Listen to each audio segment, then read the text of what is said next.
I'm sitting here with Dr. Bobby Driscoll again today, and today we're going to be talking about fasting.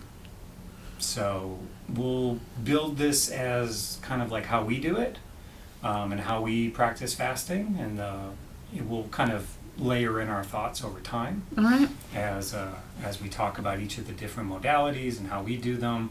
Obviously, this isn't medical advice for anyone listening, and talk to your doctor. Or if we're your doctor, talk to us. Or if we're not your doctor and you want us to be your doctor, talk to us also. Yeah. Please schedule a video visit. Yeah. So I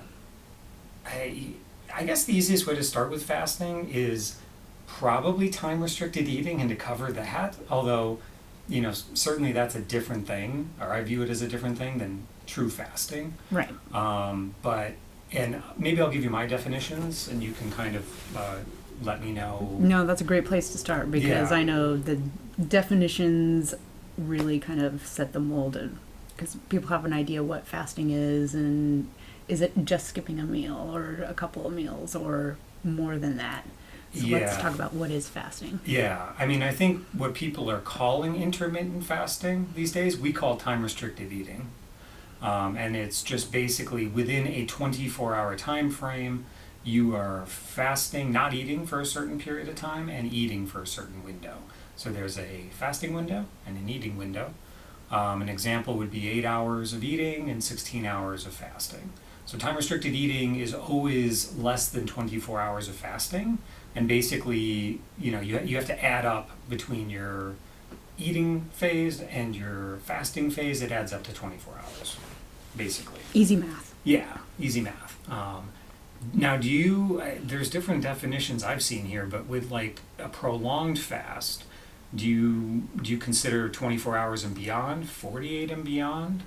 Is there, I haven't seen good consensus here, but I'm curious. Yeah, to me, I think a prolonged fast would actually be 5 days and beyond. 5 days and beyond. Yeah, because I'm going to, where did fasting come from, or when did it originally start?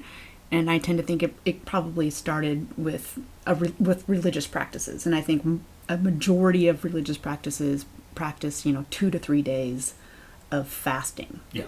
And then I think beyond that then becomes, in my mind, prolonged. And I know I said 5 days, but that's when it really is much longer. Okay. And that's what, and we're calling fasting the voluntarily removal of either all calories or at least most calories. Right. Obviously as humans we had starvation since we've been humans. But yeah, I agree. As far as I can tell, the only, the time where voluntarily saying I'm not going to eat when I could eat, that seems to have started with religious traditions. Versus starving is I have no idea when my next meal is going to show up. Yeah. Okay. So we're considering, we have these longer prolonged fasts, 3, 4, 5 days or more. What are we calling the time frame? If I do a 36-hour fast, what are we calling? Are we calling that an intermittent fast? And saying, well, that's more consistent with the definition because I'm not doing that all the time. Yeah, I think. Yeah. Okay. Yeah, 36 hours. We could call that an intermittent fast. Okay. And then there's other modalities, alternate day fasting, or like modified alternate day fasting, where you're eating every other day. Mm-hmm. So essentially, you're having pretty much a 36-hour fast every other day, and then you're eating. You're kind of eating ad lib, basically eating as much as you want. Right. While you're in that eating day. I've seen modified versions of that, which look at putting in like 500 or 600 calories on the eating day or on the fasting day. So you're kind of like, it's not a strict fast, but you're withholding most calories, right? Do you have other fasting modalities that aren't covered there? I guess 5-2. Yeah. Is the other one? Yeah, I'll recommend the 5-2 for people who are like struggling with weight. They think their calories are just about right, but they really are not making any headway on the scale or with their waistband. Yeah. And I find that, if they have a period of 24 hours where they're not eating, follow that up with an eating day, and then 1 or 2 days later do another 24 hours, they start to make more headway in that weight loss. Okay. Okay. They just need more rest and digest period. Yeah. Yeah. So I feel like that gives them a good cleanup time, and if I structure it just right for them mentally and how to think about it, they can cruise right through and go, oh yeah, I made it through my first day, and I was really hungry because I was thinking about food, but the next time I did it was a lot easier, and I noticed my appetite, or those triggers for my appetite, were a little bit more suppressed. Okay. Easier to get through. Okay. Yeah, and I guess the other thing in this category that's worth covering would probably be fasting mimicking diets. Yeah. Or we could say low calorie, low protein, diets, short-term diets, maybe is another more descriptive term. Yeah, and you've created kind of your own fasting mimicking diet, kind of based on Walter Longo's Prolo fast. So. Yeah. I kind of have, we have our own version that we use in the practice that's higher in fiber, lower in carbs, basically. There's the Prolon version, Dr. Longo's version, which has certainly been around and been studied, and I use both, I think my version's slightly different than his version. I think the major tenets are always, like I said, low calorie and low protein. And those two things seem to be pretty critical for, kind of turning on some of those fasting processes that were those beneficial things that happen with fasting. Yeah. So why would somebody want to do some fasting or a fasting mimicking diet? What are the benefits? Yeah, I think there's a lot of them. I mean, I think first off, if you're looking at metabolic health, definitely we know that there are benefits with time restricted eating.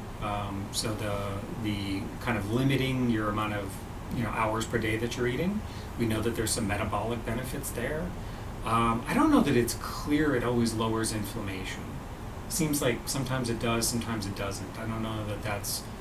I don't think that's a consistency with the literature in time restricted eating, but I think it does improve metabolic health. So glucose levels, insulin levels.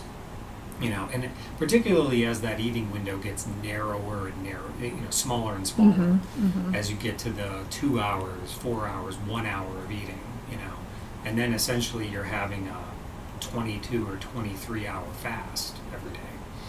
I think that metabolic health can be a major reason, and this could be blood sugar, cholesterol, blood pressure related issues, kind of your classic metabolic syndrome. I think there's probably some neurologic and reduction of neurodegenerative disease risk.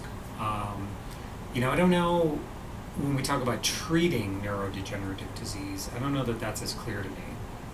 But I think if you're looking at prevention, I think it's clearer that, having some periods of fasting built in are probably going to be helpful for prevention, seem to be good for the brain. Yeah. And then I guess maybe the other category that I think about for it, maybe you can just put under the category of aging. Obviously there's a huge amount of literature on caloric restriction and its effects on aging, and that could probably be it actually has been entire podcasts for other people, in fact, very recently. So I don't think we necessarily need to go into that, but I think it's pretty clear to me that caloric restriction, there's some benefit there. Is it going to make long-lived mammals like us live longer? I don't know that that's clear, but certainly there's some benefits there. But fasting also seems to mimic a lot of those benefits with not the risks, because the risks of caloric restriction, losing muscle mass, losing bone mass, hormone loss, or reduction of hormones are all quality of life metrics, and so I think caloric, and not to mention the fact that if I do a 5-day fasting mimicking diet, I'm a little more irritable just from 5 days of caloric restriction. And it's a pretty severe caloric restriction with that kind of fasting mimicking diet, but I think nobody talks about it, but yeah, if you do caloric restriction, it can be really hard. It can affect people's moods. And that's another quality of life metric. So I think what we're trying to do a lot of times is be able to build in these fasting protocols to get some of the benefits of caloric restriction without the long-term risk. So is that kind of how you think about these that's things exactly, as well? Okay. exactly how I think about them. One of the things I've noticed when I do some of these shorter fasts, and I kind of spoke on it before, is that it resets your appetite. So for people who are like hungry all day or feel like they have to eat every 2 hours, if you can go through that period of self-control and limitation, we'll notice that the next day I'm like, I'm not as hungry as I was 2 days ago. Or you sit down for that meal and you're like, oh, I'm full now. I don't necessarily want to finish what's on my plate. So I think you get resensitized to your own bodily sensations, and that's a great point. It's a pretty cool reset button. Yeah, that's a great point. I mean, yeah, certainly there can be a lot of mental benefits to fasting. I mean, I think that's why, as you said at the beginning, it's common in religious practices, and most of the kind of major world religions there's some kind of fasting involved at some point. Absolutely. So I don't think that's by accident either. I think you're right. I mean, I think that there are, a lot of benefits to be had, certainly, like I said, with time restricted eating. I think as you get into longer and longer fasts, the way I think about it is probably people don't need to do this as often. Is that, kind of your thought process as well? Yeah, exactly. I mean, I will occasionally, like if somebody has, if I have a patient who's really sick, I may have them do a fasting mimicking diet for 3 consecutive months and then kind of go to every 3 months after that. So, I mean, but those are, again, rare circumstances, and the person's got to be pretty sick for that. And they have to be able to tolerate that every month, too. But I think a lot of times I'm thinking about building these in a few times a year, these longer fasts. Yeah. Now, I guess where it gets a little tricky is maybe people want to do a 24 or a 36 or a 48-hour fast. As you said, not quite the same as that longer, prolonged fast, but they can probably do those more frequently. I find it easier to do that personally, to do a 24 or 36-hour fast, because when you have little kids at home that are just watching you all the time, I think I've told you this before, they start to notice after a while if you're not eating anything. Yeah. Daddy, why aren't you eating dinner with us? Exactly. Yeah. So prolonged fasting for me is not on the table, because that's something they would notice, and it's not something I want to necessarily build into a child as thinking this is normal. Right.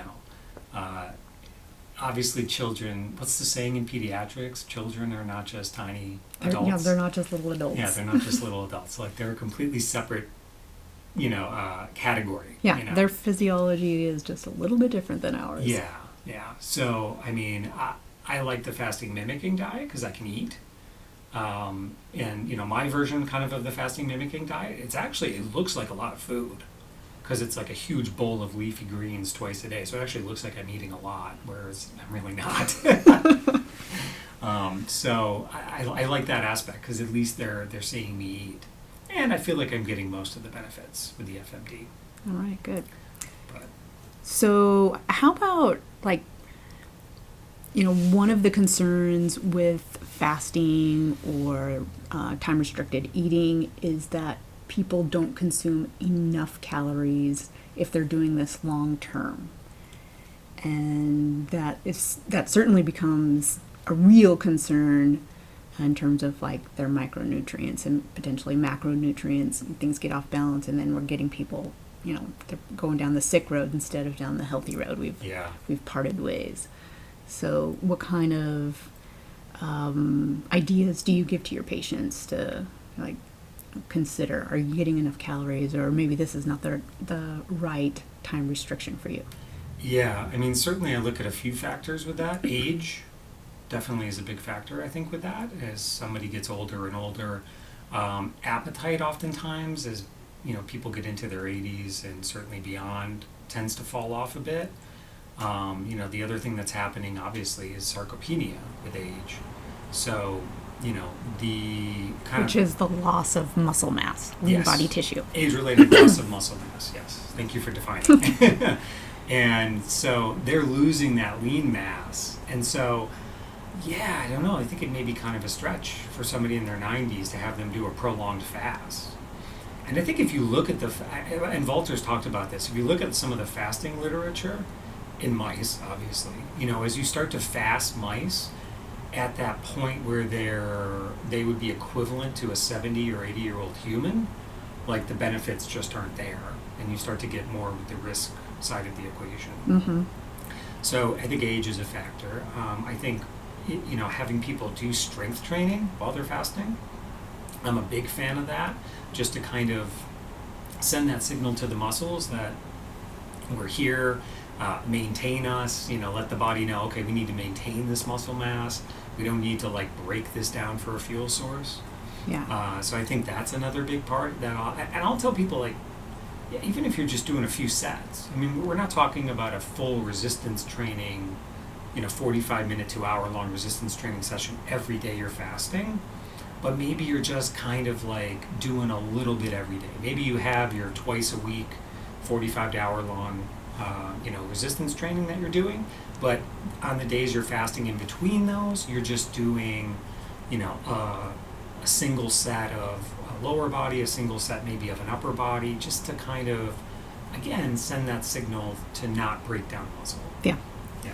Good point. So, when we're thinking ancestrally, again, about fasting periods, most of the time we're thinking, well, you probably didn't have 3 meals a day, maybe you didn't have a meal every day, and we don't see, or we presume we don't see those individuals just, emaciating away, because they did need to go out and hunt and gather and protect their tribe and people. So 1 or 2 days of fasting certainly didn't harm them metabolically, didn't harm them in terms of lean body mass. And so, I just want to reassure people who are a little afraid of, can they still exercise? So can they still hit it hard? That's why I can't fast. Well, that's really not true. You could go several days, still hit it pretty hard. And then, because we live in this modern society, you're going to have a healthy meal at the end of this. But there's plenty of human data to suggest that, missing a meal now and then and, going to your CrossFit workout, you can tolerate that. Yeah, I totally agree. I think also the worry with, fasting, suppressing mTOR and the effects on muscle, it's with rapamycin, the muscle mass seems to be maintained and actually muscle seems to be healthier. So rapamycin is almost kind of like fasting in a pill in a way, not exactly the same, but, and its effects on mTOR, So, yeah, I think that people need to kind of rethink some of that to some degree. But I also agree that, if somebody, the other thing is if somebody's coming in with very low muscle mass, probably not the first thing they need to be doing is fasting. Probably not. No. But I don't think time-restricted eating, honestly, is going to have a huge detriment on muscle mass loss, unless people are doing the 1 meal a day or something like that, and then they're going to be at risk for not being able to get enough calories. Yeah. When do you think, in terms of time-restricted eating, do you start to see benefits? 12 hours, 8 hours, when, what's the minimum amount of fasting you think an individual could start with and start to see some kind of benefit, whether it's noticeable or not? Okay. Probably somewhere around 10 hours, I would say, as being their feeding window, about 14 hours as their fasting window. I think somewhere around there is where you start to get some benefit. I mean, I think clinically I see the biggest benefit with the people who are doing 6 hours and 18 hours of fasting, or 8 hours of eating and 16 hours of fasting. That seems to be where where I see the biggest benefit. And I know that there was one study that looked at 4 versus 6 hour eating windows, and there was no difference in the biomarkers. Okay. Yeah, there's also some interesting studies, and I'm going to botch this because it's been so long since I read it, but it was a women. It was a women's breast cancer study, and what was their likelihood of having a recurrence of breast cancer. And they found that those women who fasted only 12 hours were less likely to have a recurrence of breast cancer. So Interesting. yeah, so even at 12 hours, there's some benefit. There's something happening. Yeah. Yeah, I think a lot of the recommendations I hear around this are saying, okay, starting at 12 hours, you know. I mean, a lot of times I may start people at 10 just because I feel like there may be, that way we have a little buffer built Right. in, you know. If it's like, well, you know, I have more cream in my coffee a couple hours before I start eating, maybe that breaks the fast. Maybe it doesn't. I guess that's a huge ongoing discussion about what breaks a fast. And I don't know. It probably depends on what you're looking for fasting wise. Yeah. Not to divert to a secondary topic, but yeah, I think how many calories are you having? What are the composition of those calories as it relates to breaking a fast? I don't think a cup of black coffee or plain tea is going to break a fast. Yeah, I don't think so either. Now, you know, if you put a quarter cup of heavy cream in there, like I've been known to do at times, not every day, Cream with but a splash of at coffee. times, yeah, that's probably going to break your fast. That's a lot of it's a lot of calories, you know. Yeah. And you know, I don't even know. I've heard 50 calories kind of batted around. If you don't exceed 50 calories, you're kind of maintaining your fast. I don't know. Yeah. You know, I don't know. Yeah, I've heard that too. You know, pretty interesting. So I just want to let people know who are thinking about fasting or that we suggested and that it really freaks them out that even just, you know, that overnight fast, you know, beyond what you normally experience in like 6 to 8 hours of sleep, you know, push yourself a little bit further, and there are some benefits that you're going to undergo metabolically. They may not be noticeable, and that actually might be a good thing because it's the prevention of maybe some of these down the line pathologies that, Yeah. you know, just avoiding calories and allowing your body to have a longer period of rest and digest, that you're going to reap some benefits from. Yeah, yeah, I agree. And I tell people too, ghrelin, the hunger hormone, your brain learns to the times of the day that you normally eat. Yeah. So, and ghrelin gets produced and you get hungry. But over time, you know, like if you're a breakfast, lunch, dinner person and you're trying to be just a lunch, dinner person, or, you know, maybe even better, a breakfast, lunch person, and you cut out one of those meals, you're going to get hungry at that mealtime, but only for a while. And then eventually you're not. Yeah. You know, Goes away. as your body adapts And you didn't eat anything. you're not producing that hunger hormone at that time. Yeah, and we've all experienced that. You get busy on the weekend, you're working on a project, you cruise right through lunchtime, you're like, man, I didn't even get hungry. Yeah. That's so weird. Yeah. Yeah, Yeah. you managed to suppress that signal because you were so preoccupied doing something else. So. Yeah, exactly. Well, good. I mean, I think we've covered the major bases of fasting and how we think about it and how we do it.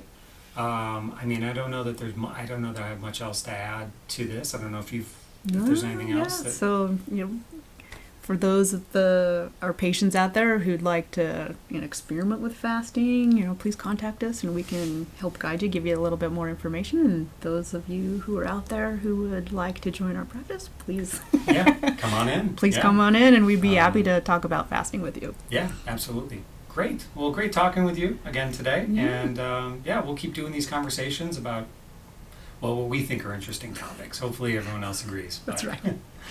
Right now, it's only us that matters with the audience of 0. Yes, that's all that matters. All right. Well, have a great day. And Yeah, you too. yeah, we'll do this again soon. Sounds good.